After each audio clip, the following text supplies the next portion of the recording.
میرے تمام سننے والوں کو السلام علیکم ورحمۃ اللہ وبرکاتہ۔ آج کا ہمارا ٹاپک ہے حضرت محمد صلی اللہ علیہ وسلم پر پہلی وحی کا نازل ہونا۔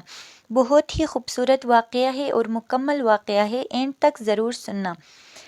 رسول اکرم صلی اللہ علیہ وسلم کی عمر مبارک 40 سال کے قریب ہوئی تو وحی کے آثار شروع ہو گئے۔ اس سلسلے میں سب سے پہلے آپ کو سچے خواب دکھائی دینے لگے۔ آپ جو خواب دیکھتے وہ حقیقت بن کر سامنے آ جاتا۔ اللہ تعالیٰ نے سچے خوابوں کا سلسلہ اس لیے شروع کیا کہ اچانک فرشتے کی آمد سے کہیں آپ خوفزدہ نہ ہو جائے۔ ان دنوں ایک بار آپ نے سیدہ خدیجہ رضی اللہ عنہا سے فرمایا، جب میں تنہائی میں جا کر بیٹھتا ہوں تو مجھے آواز سنائی دیتی ہے، کوئی کہتا ہے اے محمد اے محمد۔ ایک بار آپ نے فرمایا، مجھے ایک نور نظر آتا ہے، یہ نور جاگنے کی حالت میں نظر آتا ہے، مجھے ڈر ہے کہ اس کے نتیجے میں کوئی بات نہ پیش آ جائے۔ ایک بار آپ نے یہ بھی فرمایا، اللہ کی قسم مجھے جتنی نفرت ان بتوں سے ہے اتنی کسی اور چیز سے نہیں۔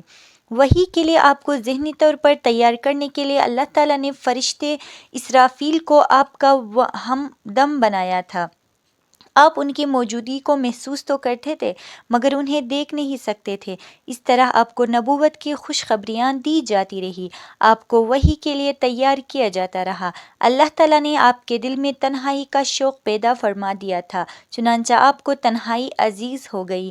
آپ غار حرا میں چلے جاتے اور وہاں وقت گزارتے۔ اس پہاڑ سے آپ کو ایک بار بھی آواز سنائی دی تھی، میری طرف تشریف لائیے اے اللہ کے رسول۔ اس غار میں آپ مسلسل کئی راتیں گزارتے، اللہ کی عبادت کرتے۔ کبھی آپ 3 راتوں تک وہاں ٹھہرتے، کبھی 7 راتوں تک، کبھی پورا مہینہ وہاں گزار دیتے۔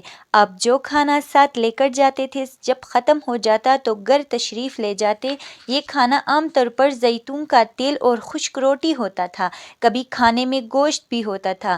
غار حرا میں قیام کے دوران کچھ لوگ وہاں سے گزرتے اور ان میں کچھ مسکین لوگ ہوتے تو آپ انہیں کھانا کھلاتے۔ غار حرا میں آپ عبادت کس طرح کرتے تھے، روایات میں اس کی وضاحت نہیں ملتی۔ علماء کرام نے اپنا اپنا خیال ضرور ظاہر کیا ہے۔ ان میں سے ایک خیال یہ ہے کہ آپ کائنات کی حقیقت پر غور و فکر کرتے تھے اور یہ غور و فکر لوگوں سے الگ رہ کر ہی ہو سکتا تھا۔ پھر آخر کار وہ رات آ گئی جب اللہ تعالیٰ نے آپ کو نبوت اور رسالت عطا فرما دی۔ آپ کی نبوت کے ذریعے اپنے بندوں پر عظیم احسان فرمایا۔ وہ ربیع الاول کا مہینہ تھا اور تاریخ 17 تھی۔ بعضی علماء نے یہ لکھا ہے کہ وہ رمضان کا مہینہ تھا کیونکہ قرآن مجید رمضان میں نازل ہونا شروع ہوا تھا۔ 8ویں اور تیسری تاریخ بھی روایات میں آئی ہے اور یہ پہلا موقع تھا جب جبرائیل علیہ السلام وحی لے کر آپ کی خدمت میں حاضر ہوئے۔ اس سے پہلے وہ آپ صلی اللہ علیہ وسلم کے پاس کبھی نہیں آئے تھے۔ جس صبح جبرائیل علیہ السلام وحی لے کر آئے وہ پیر کی صبح تھی اور پیر کی صبح ہی آپ اس دنیا میں تشریف لائے تھے۔ آپ صلی اللہ علیہ وسلم فرمایا کرتے تھے، پیر کے دن کا روزہ رکھو کیونکہ میں پیر کے دن پیدا ہوا، پیر کے دن ہی مجھے نبوت ملی۔ بہرحال اس بارے میں روایات مختلف ہے۔ یہ بات طے ہے کہ اس وقت آپ کی عمر مبارک کا 40واں سال تھا۔ آپ اس وقت نیند میں تھے کہ جبرائیل علیہ السلام تشریف لے آئے۔ ان کے ہاتھ میں ایک ریشمی کپڑا تھا اور اس کپڑے میں ایک کتاب تھی۔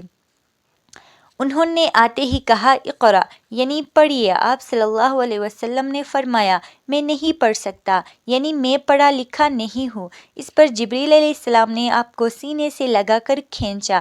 آپ فرماتے ہیں، انہوں نے مجھے اس زور سے کھینچا کہ مجھے موت کا گمان ہوا۔ اس کے بعد انہوں نے مجھے چھوڑ دیا، پھر کہا پڑھیے، یعنی جو میں کہوں وہ پڑھیے۔ اس پر آپ صلی اللہ علیہ وسلم نے فرمایا، میں کیا پڑھوں؟ تب جبرائیل علیہ السلام نے سورہ علق کی یہ آیات پڑھی۔ ترجمہ: اے پیغمبر صلی اللہ علیہ وسلم، آپ پر جو قرآن نازل ہوا کرے گا اپنے رب کا نام لے کر پڑھا کیجیے، یعنی جب پڑھے بسم اللہ الرحمن الرحیم کہہ کر پڑھا کیجیے۔ جس نے مخلوقات کو پیدا کیے، جس نے انسان کو خون کے لوتھڑے سے پیدا کیا، آپ قرآن پڑھا کیجیے اور آپ کا رب بڑا کریم ہے، جو چاہتا ہے عطا کرتا ہے اور ایسا ہے جس نے لکھے بڑوں کو قلم سے تعلیم دی اور عام طور پر انسانوں کو دوسرے ذریعوں سے اور ان چیزوں کی تعلیم دی جن کو وہ نہیں جانتا تھا۔ آپ فرماتے ہیں میں نے ان آیتوں کو اس طرح پڑھ دیا جس کے بعد وہ فرشتہ میرے پاس سے چلا گیا، ایسا لگتا تھا گویا میرے دل میں ایک تحریر لکھ دی گئی ہو، یعنی یہ کلمات مجھے زبانی یاد ہو گئے۔ اس کے بعد آپ صلی اللہ علیہ وسلم گھر تشریف لائے۔ بعض روایات میں آتا ہے کہ جبرائیل علیہ السلام جب غار میں آئے تو پہلے انہوں نے یہ الفاظ کہے تھے، اے محمد آپ اللہ کے رسول ہیں اور میں جبریل ہوں۔ آپ کی گھر تشریف آوری سے پہلے سیدہ خدیجہ رضی اللہ عنہا نے حسب معمول آپ کے لیے کھانا تیار کر کے ایک شخص کے ہاتھ آپ کے پاس بھجوا دیا تھا، مگر اس شخص کو آپ صلی اللہ علیہ وسلم غار میں نظر نہ آئے۔ اس شخص نے واپس آ کر یہ بات سیدہ خدیجہ رضی اللہ عنہا کو بتائی۔ انہوں نے آپ کی تلاش میں آپ کے عزیز و اقارب کے گھر آدمی بھیجے، مگر آپ وہاں بھی نہ ملے۔ اس لیے سیدہ خدیجہ رضی اللہ عنہا پریشان ہو گئی۔ وہ ابھی اسی پریشانی میں تھی کہ آپ صلی اللہ علیہ وسلم تشریف لے آئے۔ آپ نے جو کچھ دیکھا اور سنا تھا اس کی تفصیل سیدہ خدیجہ رضی اللہ عنہا سے بیان فرمائی۔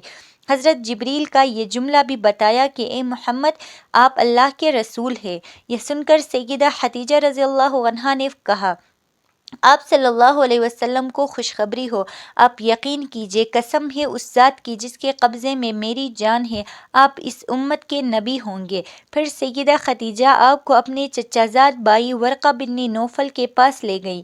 غار والا سارا واقعہ انہیں سنایا۔ ورقہ بن نوفل پرانی کتابوں کے عالم تھے۔ ساری بات سن کر وہ پکار اٹھے، قدوس قدوس، قسم ہے اس ذات کی جس کے قبضے میں میری جان ہے، خدیجہ اگر تم سچ کہہ رہی ہو تو اس میں شک نہیں، اس کے پاس وہی ناموس اکبر یعنی جبریل آئے تھے جو موسیٰ علیہ السلام کے پاس آیا کرتے تھے۔ محمد اس امت کے نبی ہے، یہ اس بات پر یقین کر لے۔ قدوس کا مطلب ہے وہ ذات جو ہر عیب سے پاک ہو۔ یہ لفظ تعجب کے وقت بولا جاتا ہے جیسے ہم کہہ دیتے ہیں اللہ اللہ۔ ورقہ بن نوفل کو جبریل کا نام سن کر حیرت اس لیے ہوئی تھی کہ عرب کے دوسرے شہروں میں لوگوں نے یہ نام سنا بھی نہیں تھا۔ یہ بھی کہا جاتا ہے کہ ورقہ بن نوفل نے آپ کے سر کو بوسہ دیا تھا اور پھر کہا تھا، کاش میں اس دن تک زندہ رہتا جب آپ لوگوں کو اللہ کی طرف دعوت دیں گے، میں آپ کی مدد کرتا، اس عظیم کام میں بڑھ چڑھ کر حصہ لیتا، کاش میں اس وقت تک زندہ رہوں جب آپ کی قوم آپ کو جھٹلائے گی، آپ کو تکلیف پہنچائے گی، آپ کے ساتھ جنگیں لڑی جائے گی اور آپ کو یہاں سے نکال دیا جائے گا۔ اگر میں اس وقت تک زندہ رہا تو آپ صلی اللہ علیہ وسلم کا ساتھ دوں گا، اللہ کے دین کی حمایت کروں گا۔ آپ یہ سن کر حیران ہوئے اور فرمایا، میری قوم مجھے وطن سے نکال کیوں دے گی؟ جواب میں ورقہ نے کہا، ہاں اس لیے کہ جو چیز آپ لے کر آئے ہیں اسے لے کر بھی جو آیا اس پر ظلم ڈھائے گئے، اگر میں نے وہ زمانہ پایا تو میں ضرور آپ کی مدد کروں گا۔ ورقہ نے حضرت خدیجہ رضی اللہ عنہا سے یہ بھی کہا، تمہارے خاوند بے شک سچے ہیں، در حقیقت یہ باتیں نبوت کی ابتدا ہے، یہ اس امت کے نبی ہے۔ لیکن اس کے چند ہی مدت بعد ورقہ بن نوفل کا انتقال ہو گیا، انہیں حجون کے مقام پر دفن کیا گیا۔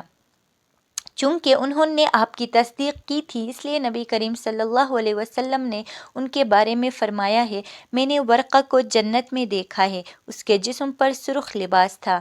ورقہ سے ملاقات کے بعد آپ صلی اللہ علیہ وسلم گھر تشریف لے آئے۔ اس کے بعد ایک مدت تک جبرائیل علیہ السلام آپ کے پاس سامنے نہیں آئے۔ درمیان میں جو وقفہ ڈالا گیا اس میں اللہ تعالیٰ کی یہ حکمت تھی کہ آپ کے مبارک دل پر جبرائیل علیہ السلام کو دیکھ کر جو خوف پیدا ہو گیا تھا اس کا اثر زائل ہو جائے اور ان کے نہ آنے کی وجہ سے آپ کے دل میں وحی کا شوق پیدا ہو جائے۔ چنانچہ ایسا ہی ہوا۔ جبرائیل علیہ السلام کی آمد کے بعد سلسلہ رک جانے پر آپ صلی اللہ علیہ وسلم کو صدمہ ہوا۔ کئی بار آپ پہاڑوں کی چوٹیوں پر چڑھ گئے تاکہ خود کو وہاں سے گرا کر ختم کر دیں، لیکن جب بھی آپ ایسا کرنے کی کوشش کرتے جبرائیل علیہ السلام آپ کو پکارتے، اے محمد آپ حقیقت میں اللہ تعالیٰ کے رسول ہیں۔ یہ کلمات سن کر آپ صلی اللہ علیہ وسلم سکون محسوس کرتے، لیکن جب پھر وحی کا وقفہ کچھ اور گزر جاتا تو آپ بے قرار ہو جاتے، رنج محسوس کرتے اور اس طرح پہاڑ کی چوٹی پر چڑھ جاتے۔ چنانچہ پھر جبرائیل آ جاتے اور آپ کو تسلی دیتے۔ آخر دوبارہ وحی نازل ہوئی۔ سورہ مدثر کی پہلی 3 آیتیں اتری۔ ترجمہ: ایک کپڑے میں لپٹنے والے اٹھو، یعنی اپنی جگہ سے اٹھو اور تیار ہو جاؤ، پھر کافروں کو ڈراؤ اور اپنے رب کی بڑائیاں بیان کرو اور اپنے کپڑوں کو پاک رکھو۔ اس طرح آپ صلی اللہ علیہ وسلم کو نبوت کے ساتھ تبلیغ کا حکم دیا گیا۔ آج کے لیے بس اتنا ہی ہے۔ اگر ویڈیو اچھی لگی ہو تو پلیز چینل کو سبسکرائب کرنا نہ بھولیں۔ جزاک